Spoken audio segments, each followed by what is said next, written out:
Halo adik-adik, hari ini kita kembali belajar di rumah untuk menghindari penyebaran COVID-19. Kali ini kita belajar sains bersama Kak Herman ya. Ayo sediakan alat tulis dan bersiaplah menjawab pertanyaan. Kerjakan pertanyaan ini sebagai PR dengan bimbingan guru atau orang tuamu ya. Sekarang mari kita simak pelajaran dari Kak Herman.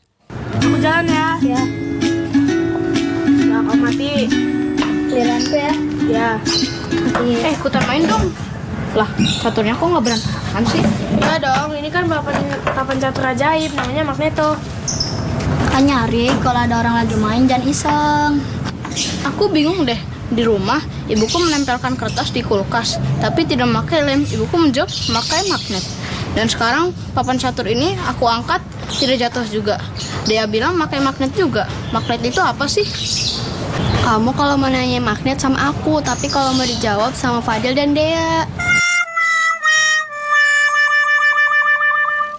Kirain yang mau jawab kamu. Arik, magnet memiliki dua kutub, yaitu kutub utara dan kutub selatan. Jika kutub tidak senama didekatkan, maka akan terjadi gaya saling tarik-menarik. Contohnya pada catur ini. Tetapi jika kutub senama didekatkan, maka akan terjadi gaya tolak-menolak. Bagaimana Arik? Apakah kamu sudah mengerti tentang magnet? Oh, aku sudah mengerti sekarang tentang magnet.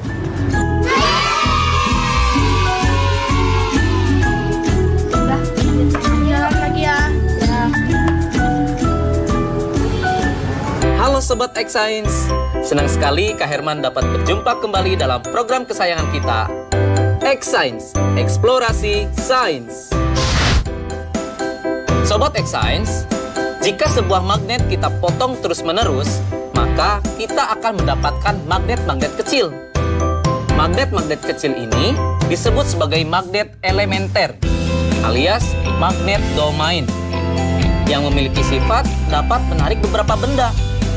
Tapi ada juga loh benda-benda yang tidak dapat ditarik oleh magnet. Nah sekarang mari kita perhatikan perbedaan berikut ini. Magnet bisa menarik paku dan klip kertas. Namun magnet tidak dapat menarik sendok plastik dan ranting. Paku dan klip kertas termasuk benda magnetis, sedangkan sendok plastik termasuk benda non-magnetis. Jadi, apa kesimpulannya? Kesimpulannya adalah, benda magnetis adalah benda-benda yang dapat ditarik oleh magnet, sedangkan benda non-magnetis adalah benda-benda yang tidak dapat ditarik oleh magnet. Jadi begitu sobat. Sobat X-Science, sekarang kita simak apa saja sih sifat-sifat magnet itu. Yang pertama, magnet menarik benda magnetis. Benda yang dapat ditarik oleh magnet disebut benda magnetis. Contohnya seperti paku, peniti, penjepit kertas. Sebaliknya, benda yang tidak dapat ditarik oleh magnet disebut benda non-magnetis, seperti kayu, kertas, dan batu.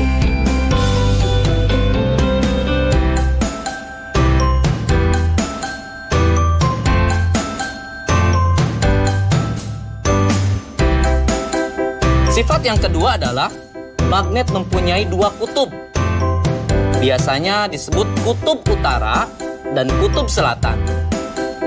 Jika kita mendekatkan kutub-kutub yang senama, maka magnet tersebut akan saling tolak-menolak. Sebaliknya, jika kita mendekatkan kutub-kutub yang tidak senama, maka magnet tersebut akan tarik-menarik. Loh, kok bisa ya Sobat X-Science? Ternyata hal ini terjadi karena arah gaya magnet keluar dari kutub utara masuk ke kutub selatan.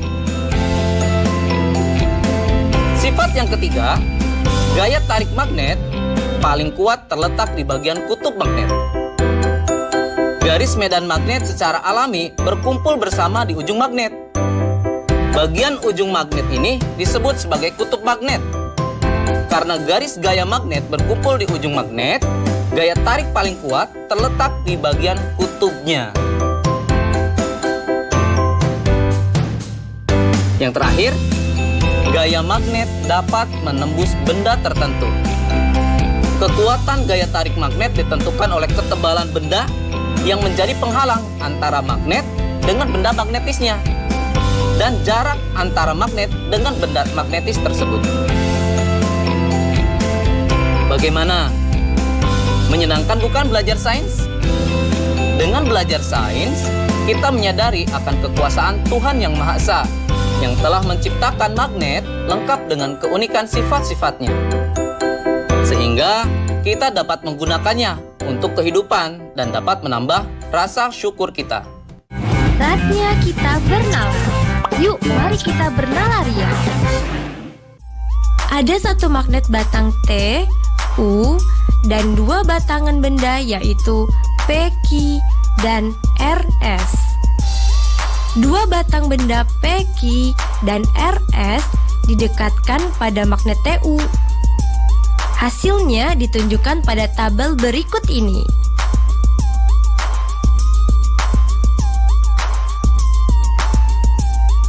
Apa yang dapat kamu simpulkan mengenai dua batang benda P, Q, dan RS tersebut? Coba jelaskan.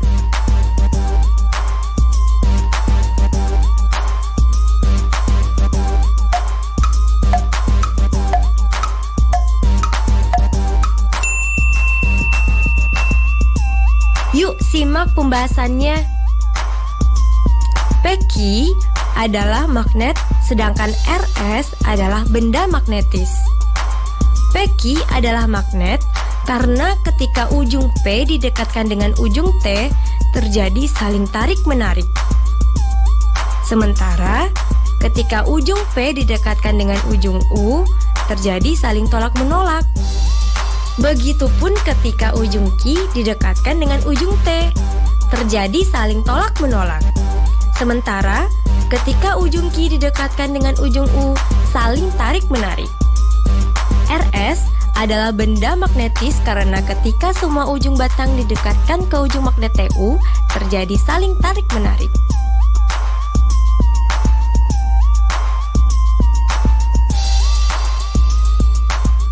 Nah adik-adik, sekarang waktunya menjawab pertanyaan. Siap-siap mencatat ya. Pertanyaannya adalah, benda-benda apa saja di rumahmu yang bisa ditarik magnet? Dan benda-benda apa yang tidak bisa ditarik magnet? Dicatat ya. Benda-benda apa saja di rumahmu yang bisa ditarik magnet? Dan benda-benda apa yang tidak bisa ditarik magnet? Nanti jawablah pertanyaan ini sebagai tugas di rumah ya. Kerjakan pertanyaan dengan bimbingan guru atau orang tuamu.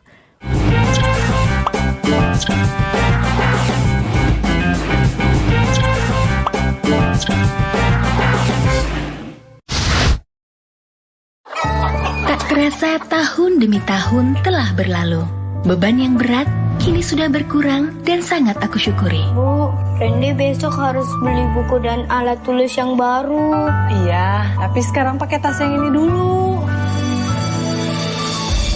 Bu, sekarang Randy udah bisa beli buku dan tas, Bu.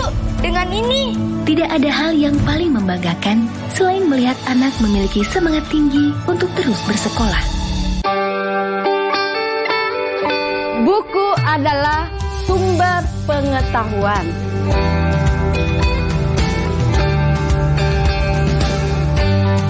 Membaca itu ada gunanya ya? Iya. Sudah pintar kamu tanam sayurnya ya? Ya Bu, ini semua karena membaca.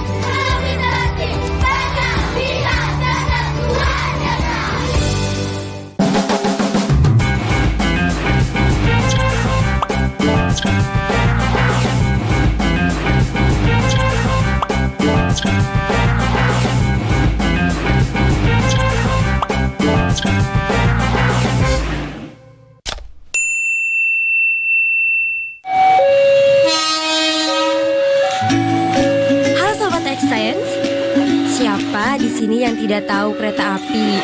Pasti udah pada tahu kan? Kereta api masih memanfaatkan roda dengan rel sebagai lintasannya. Sehingga ketika kereta api melintas pasti akan menimbulkan kebisingan. Tapi Tapi apa jadinya ya jika laju pergerakan kereta api ini dipadukan dengan aplikasi dari sifat-sifat magnet? Apakah mungkin manfaat dan sifat-sifat magnet dan kereta api dapat disatukan? Bakal menjadi apa ya? Penasaran kan? Yuk mari kita simak penjelasan narasumber berikut. Halo Sobat X-Science, kembali lagi dalam program kesayangan kita, X-Science, Eksplorasi Sains. Sobat X-Science, kalian tahu nggak sih apa itu kereta maglev?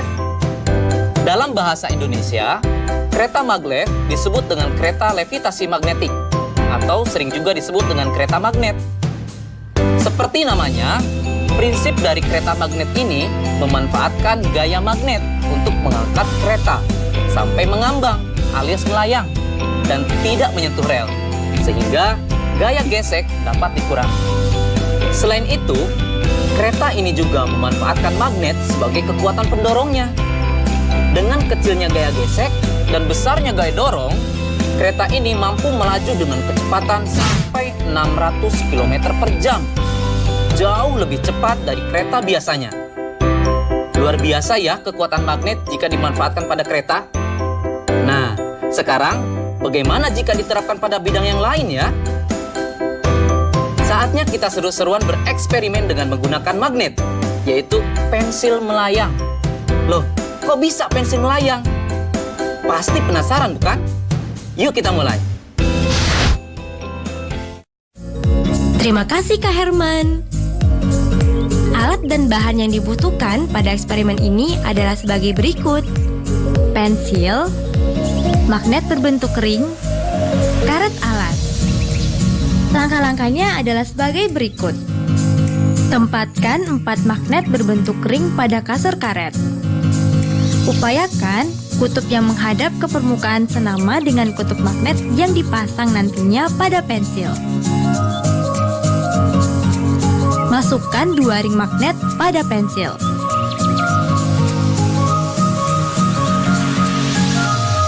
Tempelkan pensil pada sandaran kasur karet. Seketika pensil melayang. Nah, kok bisa sih? Sekarang, mari kita amati yang terjadi. Wah, pensilnya melayang. Bagus sekali ya, sobat.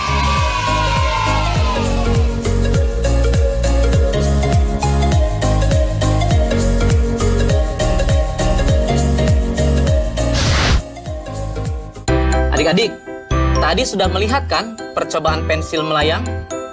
Sudah tahu jawabannya kenapa pensil bisa melayang? Pensil dapat terangkat ke atas dan melayang karena pengaruh dari gaya tolak-menolak kutub magnet yang senama antara magnet yang ada di pensil dan magnet yang ada di styrofoam.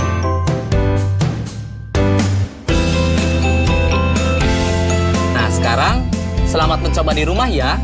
Sampai jumpa di eksplorasi sains berikutnya.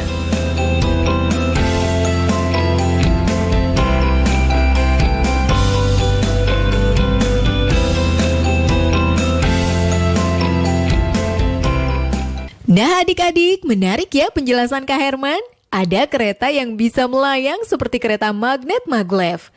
Dan ternyata kita juga bisa membuat pensil melayang.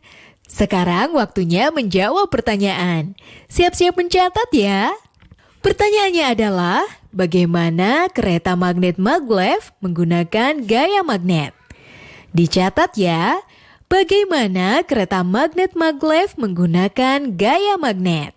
Nanti jawablah pertanyaan ini sebagai tugas di rumah ya. Kerjakan pertanyaan dengan bimbingan guru atau orang tuamu.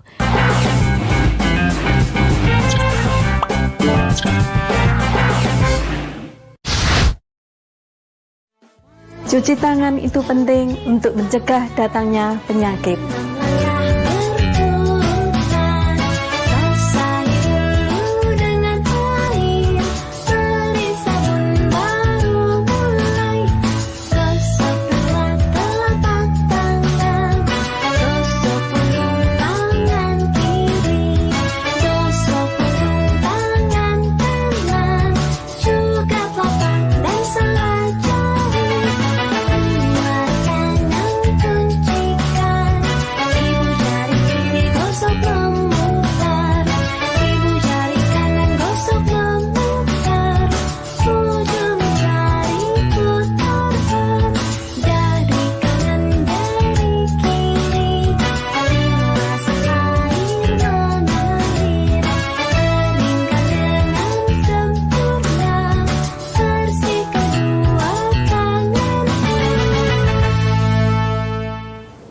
Mudah kan mencuci tangan? Dipersembahkan oleh Corona, Corona, jangan ganggu aku. Ayo, ayo cuci tangan, usai bermain di luar. Ayo makan makanan sehat, serta buah-buahan. Ayo jaga kebersihan, cuci perkakasmu. Jangan lupa berolahraga agar badan tetap bugar. Berikan salammu dari jauh untuk teman tersayang. Berikan doa terbaik untukmu, teman-teman di rumah.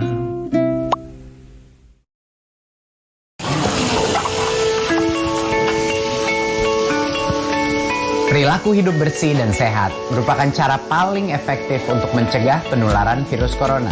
1. Mari mencuci tangan menggunakan sabun selama 60 detik dengan air mengalir. 2. Tingkatkan daya tahan tubuh dengan istirahat cukup dan rajin berolahraga. 3. Konsumsi makanan bergizi seimbang yang dimasak sempurna dan minum air putih 8 gelas per hari. 4. Gunakanlah masker atau tutup mulut dengan lengan jika batuk atau bersin. 5. Jika ada gejala seperti demam dan sesak napas, segera kunjungi pelayanan kesehatan terdekat. Jadi, tetap tenang dan selalu waspada. Mari kita maksimalkan upaya pencegahan virus corona dengan menerapkan perilaku hidup bersih dan sehat.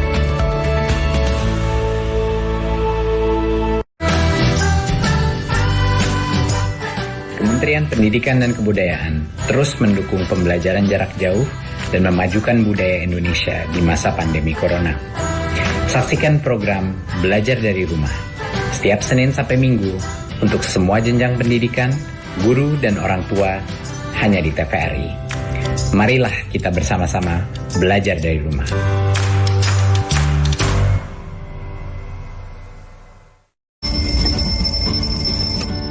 Perjalanan kisah seorang wanita karir mendampingi putranya yang mengalami disleksia. Jadi gimana anak saya, Pak? Hampir semua nilai akil di bawah rata-rata. Atau gangguan dalam belajar karena kesulitan membaca. A, N, J. Diwarnai konflik batin, penuh suka, duka, dan trauma yang akhirnya menyatukan mereka. Kil kan tadi bilang mau belajar kan, Kil? Kok malah gambar, Kil? Drama keluarga Wonderful Life, Selasa 14 April 2020, pukul 21.30 waktu Indonesia Barat. TVRI, media pemersatu bangsa. Tidak ada yang salah dengan anak itu. Sebuah drama adaptasi novel ternama karya sutradara Garin Nugroho Yang memaksa saya untuk berkisah tentang wanita pribumi dalam pusaran konflik zaman Hindia Belanda. Nyai, Rabu 15 April 2020, pukul 21.30 waktu Indonesia Barat. TVRI, media pemersatu bangsa.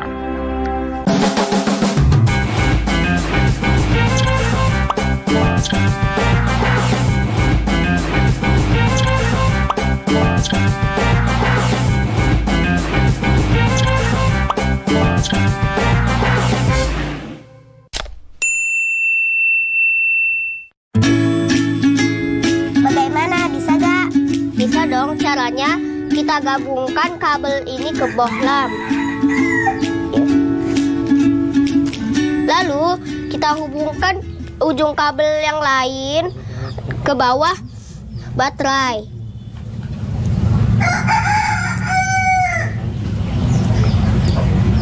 Jadi deh. Ya, keren ya. Kalian lagi apa sih? Oh, bikin lampunya menyala. Sini aku juga bisa.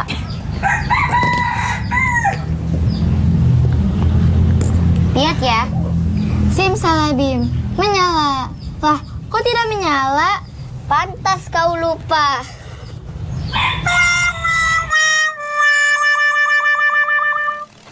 Halo Sobat X Science, kembali lagi bersama Kak Herman dalam program kesayangan kita, X Science, Eksplorasi Sains. Sobat X Science, tahu tidak kenapa bohlam bisa menyala ketika dihubungkan dengan baterai menggunakan kabel? Itu karena ada arus listrik yang mengalir. Nah, arus listrik itu mengalir dari kutub positif ke kutub negatif, atau dari tegangan yang lebih tinggi ke tegangan yang lebih rendah. Bagaimana ya dengan larutan? Bisa tidak menghantarkan listrik? Baik adik-adik, kita buktikan yuk dengan eksperimen. Sobat X Science, eksperimen kita kali ini adalah percobaan larutan elektrolit dan non-elektrolit. Alat dan bahan yang dibutuhkan dalam eksperimen ini yaitu toolkit listrik yang berisi gauge-meter, aquades, air garam, dan air asam jawa. Setelah semua alat dan bahan tersedia, maka langkah selanjutnya, masukkan ujung kabel ke larutan aquades, lalu amati jarum pada meteran alat atau disebut gauge. Tidak bergerak. Setelah itu, ulangi proses kegiatan dengan menggunakan larutan air garam dan larutan asam jawa. Perhatikan pergerakan jarum pada gauge-meter.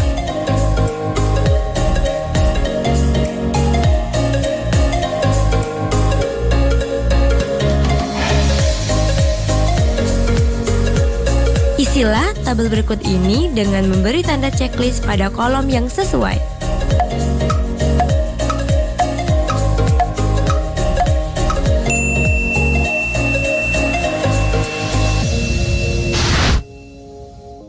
Sobat X Science, sekarang kita simak ya penjelasan hasil eksperimennya. Ternyata ada dua macam larutan berdasarkan kemampuannya dalam menghantarkan arus listrik.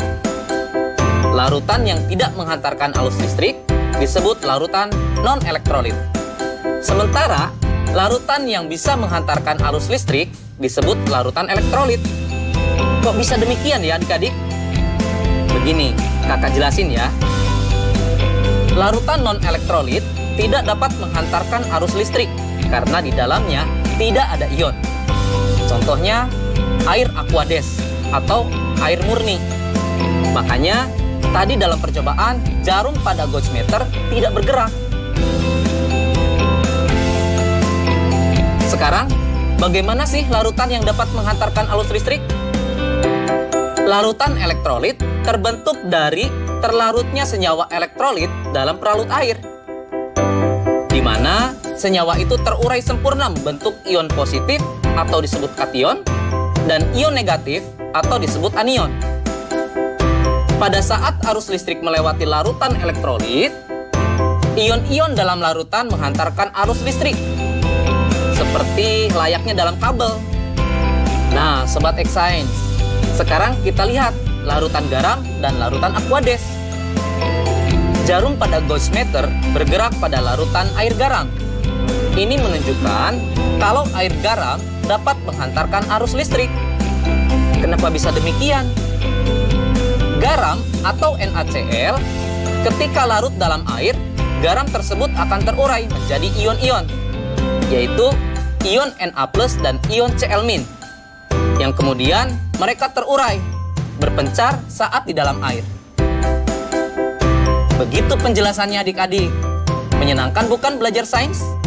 Nah adik-adik, dari tayangan tadi kita belajar kalau air garam dan air asam jawa bisa mengantarkan arus listrik. Sekarang waktunya menjawab pertanyaan. Siap-siap mencatat ya. Pertanyaannya adalah, kenapa air garam bisa mengantarkan arus listrik? Dicatat ya. Kenapa air garam bisa mengantarkan arus listrik? Nanti jawablah pertanyaan ini sebagai tugas di rumah ya.